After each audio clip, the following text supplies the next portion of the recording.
All right, well, hello and welcome. I'm the Kodiak Broncos Podcast, and today I'm here to talk about a full recap of the Denver Broncos offseason. But before we get into it, I just want to say a couple things. First of all, leave a like if you enjoy, subscribe if you're not already.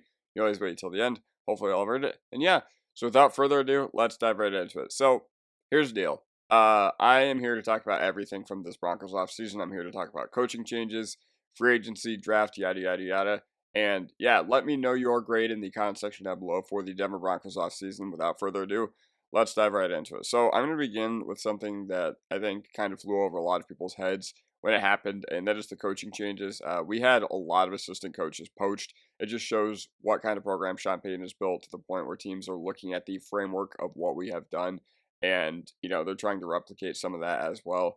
And yeah, I guess it doesn't make sense to me how the Chiefs and the Bills and the Ravens, with all their sustained success, how it feels like those guys barely get poached for other jobs, but it feels like we had our first good year and now we have all these guys out the door. But the only position coaches we lost were our inside linebackers coach, our tight ends coach, and our outside linebackers coach, who got into a fight with a cop at the airport. Our inside linebackers coach was Greg Manuski. He got fired. Our tight ends coach was Declan Doyle, who got hired to be the offensive coordinator of the Chicago Bears. Yeah, I don't know. Coaching our tight ends last year, and then becoming the offensive coordinator of the Bears of all teams with Caleb Williams, Romo Dunze, and a bunch of other weapons there. Colston Loveland now too. That just seems like to me the definition of failing upwards. But we gave a lot of nice promotions to a bunch of dudes on our staff like Streif, Webb, and Leonard. Those guys are really instrumental in our turnaround. So Streif and Leonard actually got assistant head coach tacked on their title as well. I assume it's just so the Broncos can pay them a little bit more money. And yeah, I don't know what kind of responsibilities they're going to have. If Sean Payton, God forbid, has to miss a game next year, it's going to be interesting to see who would actually step up and be the head coach in that scenario. But yeah, and then Davis Webb, he got offensive pass game coordinator tacked onto his title as well, in addition to quarterbacks coach, that is it as well. Our sidelines are deep, and part of our quick turnaround has been our assistant coaching staff, because we've had some real player development over the past few years, which is something we did not have in the previous regimes after Super Bowl 50. So talking about in-house, now we're going to focus on our roster. The players leaving. So Cody Barton, Riley Dixon, Lil Jordan Humphrey, Tremont Smith, Javonte Williams, and Zach Wilson. Just going to keep it a buck with you. I really could not care less about any of these dudes that are leaving. I think if there's one thing I can point to, it's the special teams unit, Riley Dixon and Tremont Smith. But our special teams was hilariously unclutched last year. So I understand why Rizzi is making it into the unit that he wants it to be. I think back to the overtime punting disaster against Cincinnati. I think back to the free kick fiasco at halftime against the Chargers in our second game versus them, which gave them a lot of momentum heading into half. I think back to the blocked field goal, obviously, in Kansas City last year. So even though our special teams unit was good, I get why they're overhauling personnel, and I get why they fired the special teams coordinator after Mike Westhoff had retired. And yeah, but talking about the dudes who actually left that got a lot of playing time for us last year, Cody Barton, he had a good year for us last year.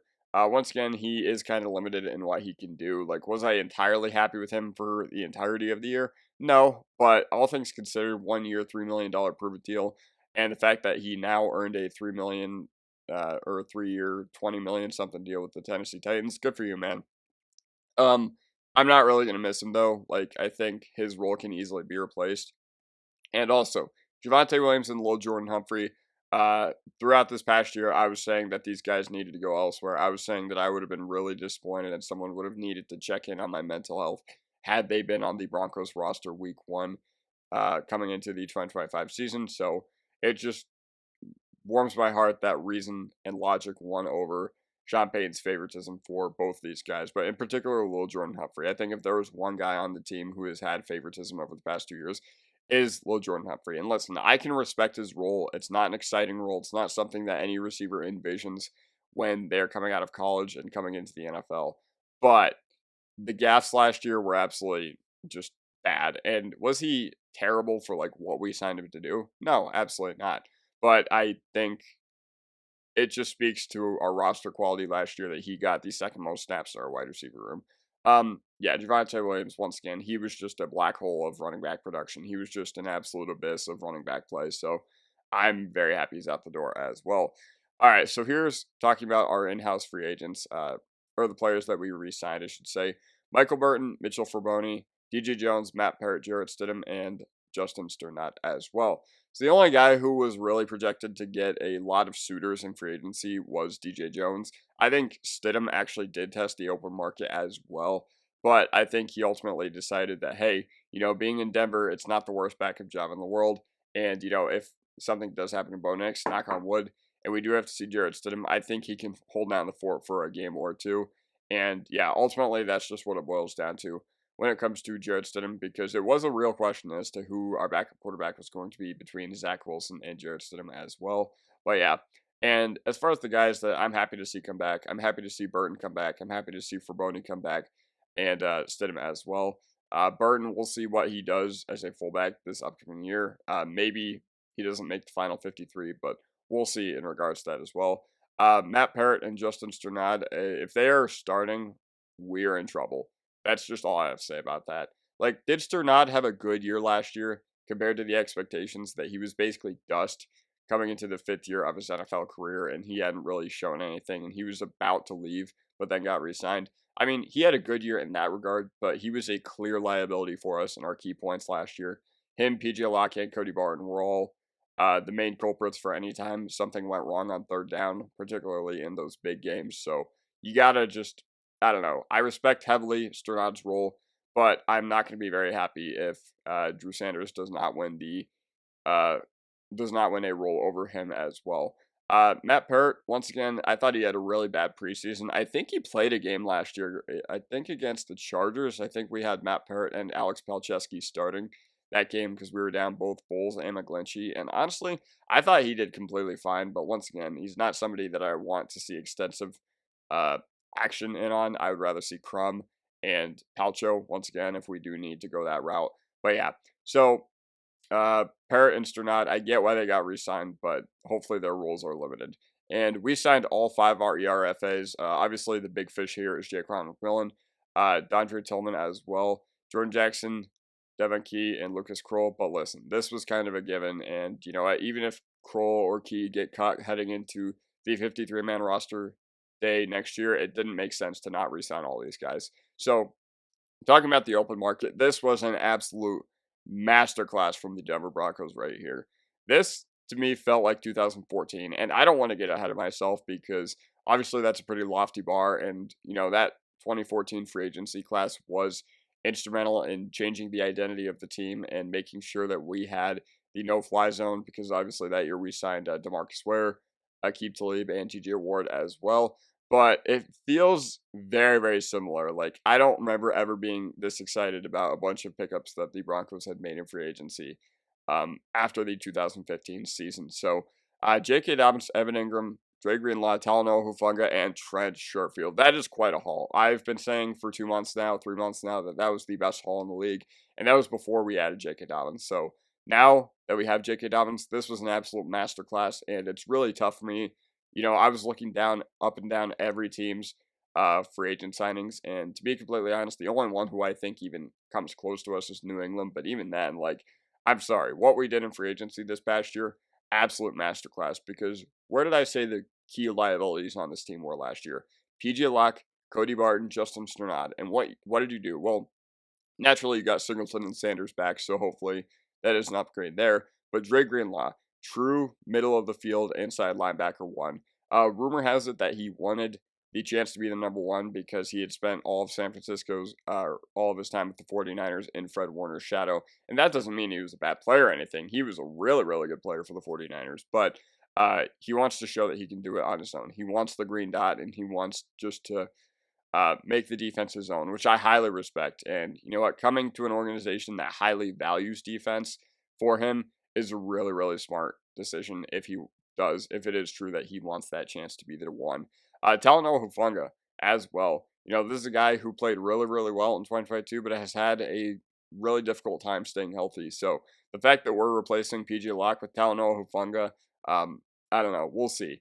I really, really, really hope that it works out because last year our key liability was PJ Locke, as I had said in those important games. But if we can recapture some of that magic that Hufanga had, that would be huge for this defense. And then Evan Ingram, I've been saying that our tight end room was absolutely trashed this past year, and we basically could not afford to go into this upcoming season running it back with the same tight end room, having Adam Troutman be your tight end one. Realistically, he's like a tight end three who's like a good veteran presence.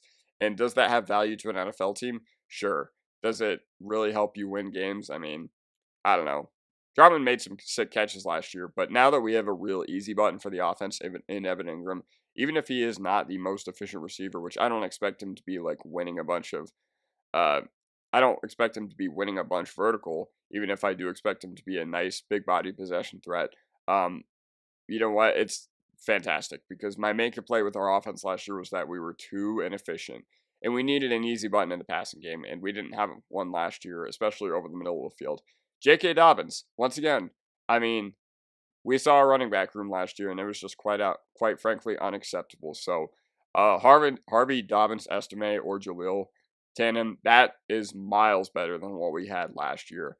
And I know that there is a lot of risk with J.K. Dobbins, especially because he is, uh, once again, a guy who has not been the model of health and consistency throughout his career. But hey, that's all I got to say is that this medical staff has earned the right for all these guys. You know, all these guys pretty much are coming off injuries. So Dobbins, Ingram, Greenlaw, and Hufanga. Sean Payton had said that they used their pitch. One of the big things about their pitch was that Denver has had the second least man games lost due to injury in the league over the past 2 years.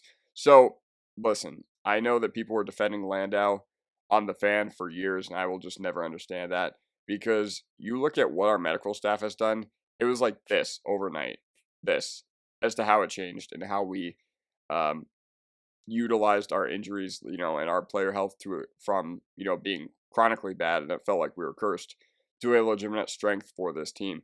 And Trent Sherfield, I mean, once again, we kind of expect him to be nothing more than just a blocking wide receiver, special teamer. But if he can get some more good stuff, then fantastic. And yeah, once again, you look at everything that the Broncos were trying to do. This is the definition of going all in, trying to capitalize on your rookie quarterback's window. And you know what? If it works out, great. If it doesn't, then I get the process. And they did a great job sheltering these contracts from disaster. Like if Greenlaw or Hufanga don't work out, I'm pretty sure they can both be moved off of from this past this next year with no dead money, which is absolutely great to think about. So we've definitely learned our mistakes from um, you know, the Randy Gregory era as well. So talking about the draft, I've warmed up to the Jahdae Barron pick after some time.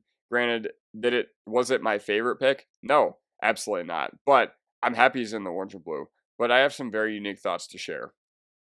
A lot of people are saying that Jahdae Barron was a like top 10 talent in this draft class and that he fell to us.